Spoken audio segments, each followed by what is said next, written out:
accueillir ses émotions, 5 astuces pour mieux accueillir les émotions difficiles.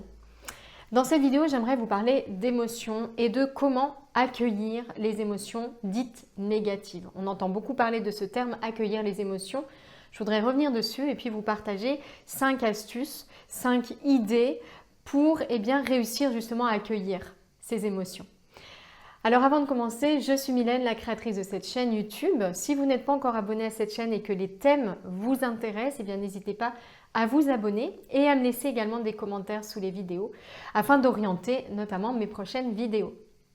Alors 5 astuces pour accueillir ces émotions et notamment, on ne va pas se mentir, ce qui nous intéresse ici, ce sont les émotions dites négatives. Dites négatives, je mets vraiment des guillemets autour de cela et d'ailleurs je vais revenir sur cette idée-là. Donc il y a 5 idées que j'aimerais vous partager ici. La première chose, et elle est vraiment essentielle, croyez-moi, tout le monde, je pense, saute à pieds joints dans ce piège et tombe dans ce panneau qui fait que finalement tout ce qu'on va mettre en place par la suite pour gérer ces émotions négatives, ça ne va pas fonctionner. La première chose à savoir, c'est qu'il ne faut pas chercher à supprimer l'émotion négative. Que vous vous sentiez rongé par la colère, submergé par la peur ou bien noyé dans la tristesse. Donc, vous voyez, ces différents types d'émotions, les principales émotions dites négatives. Si vous commencez cette démarche de gestion des émotions avec un objectif en tête qui est supprimer l'émotion, ça ne va pas fonctionner. Je sais à quel point c'est difficile parce que chaque fois qu'on s'engage dans cette démarche, c'est pour faire disparaître une émotion difficile. On n'a plus envie de la ressentir. C'est là qu'est tout l'enjeu et c'est là qu'est tout le problème. Tout ce que je vais vous dire derrière, si déjà vous avez en tête de supprimer votre émotion parce que vous ne la voulez plus, vous ne voulez pas la voir, sachez qu'en faisant cela, vous allez la renforcer. Tout simplement, vous allez la renforcer. Plus vous allez lutter contre elle, je ne la veux pas, je ne la veux pas, je ne la veux pas, plus elle va prendre de place pour être vue, justement, pour être entendue, pour être reconnue, pour être accueillie. Donc ça, c'est vraiment la chose la plus importante et croyez-moi, je le partage systématiquement dans toutes mes sessions d'accompagnement, dans la formation expérience que j'anime. C'est vraiment la clé de voûte de tout le reste. Il n'y a pas de gestion des émotions sans déjà avoir compris cela et le ressentir, le vivre, parce qu'on peut le comprendre intellectuellement. Oui, d'accord, je ne cherche pas à la supprimer. Mais qu'est-ce qu'on ressent au fond ? Il est vraiment important déjà d'avoir ça à l'esprit. Si vous voulez supprimer, faire taire votre émotion, votre colère, votre peur, votre tristesse, elle va revenir encore plus forte. Parce que elle, ce qu'elle veut, c'est être entendue, être perçue, être reconnue. La deuxième chose qui est essentielle ici et qui est liée à la première, mais qui n'est pas exactement la même chose. Je sais aussi qu'on tombe beaucoup dans ce panneau qui consiste à vouloir, à la place, cultiver le contraire.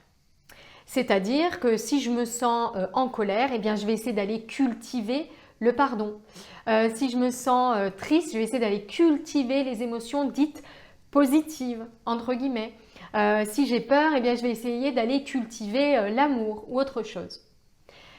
Là, j'ai envie de dire que ça revient exactement à ce que j'évoquais juste avant. C'est la même chose en fait. Si on cherche à cultiver l'inverse, encore une fois, on ferme les yeux. Je ne veux pas voir cela.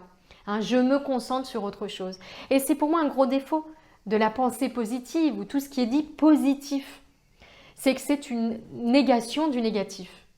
Et qu'en fait, positif et négatif sont les deux faces d'une même chose. Dès lors qu'on prend un peu de recul sur ces émotions, ce n'est pas en cultivant le positif qu'on va accueillir le négatif. On lui tourne juste le dos, mais ça n'empêche pas d'être toujours là. Et pire que ça, comme je le disais, on va entraîner une résistance qui va venir en fait renforcer cette émotion parce qu'elle a besoin d'être entendue et d'être accueillie.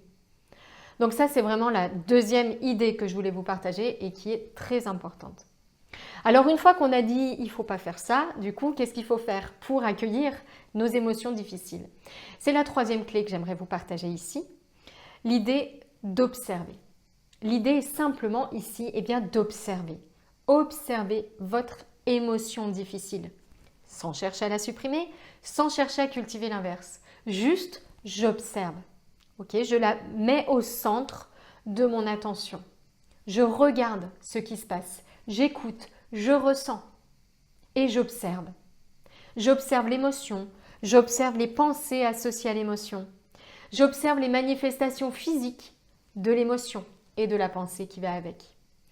Être simplement dans l'observation, c'est la voie de l'accueil. Contrairement aux deux premières idées que j'ai partagées. C'est la voie de l'accueil. Alors, quatrième temps ensuite, une fois qu'on a observé, là on va pouvoir accueillir. Si j'observe simplement sans jugement, j'accueille, j'ouvre les bras, je te vois, je te reconnais. On peut aller plus loin ici dans l'accueil en le formalisant. Mais attention à la formalisation qui bien souvent prend la forme vraiment de concepts, d'idées, de pensées qu'on ajoute. Là vraiment la clé ça va être d'être dans cette observation neutre. Si on commence à ajouter des pensées pour supprimer ou pour cultiver le positif, en fait on va rester un petit peu dans ce cercle du mental qui essaie de soigner le mental. Donc accepter totalement ici en reconnaissant, en voyant. Il peut y avoir des moyens également de reconnaître par l'art par exemple, écrire sur son émotion, chanter son émotion, danser son émotion, peindre son émotion. Vous voyez, tout ça, ce sont des voies aussi d'accueil. À condition que, et ça c'est la cinquième et dernière clé que je voulais vous partager ici, à condition qu'il n'y ait pas de jugement.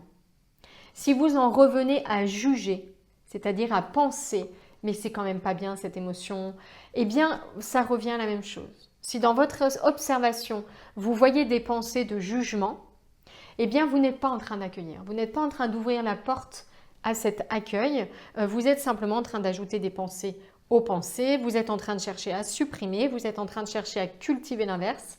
Et donc, ce sont les deux travers que j'évoquais au début de ce partage. Donc, voilà ce que je voulais vraiment vous partager autour de cette notion d'accueil des émotions.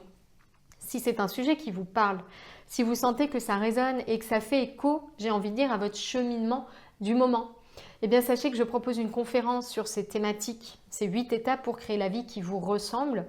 Et il y a notamment bien sûr un cœur de sujet là-dedans qui est celui des émotions au sens large. On parle des pensées, des croyances, de l'ego en fait en général, de ce mental envahissant qui a peur de perdre son identité, qui s'accroche donc à plein de choses et qui nous fait un petit peu tourner en rond et faire du surplace.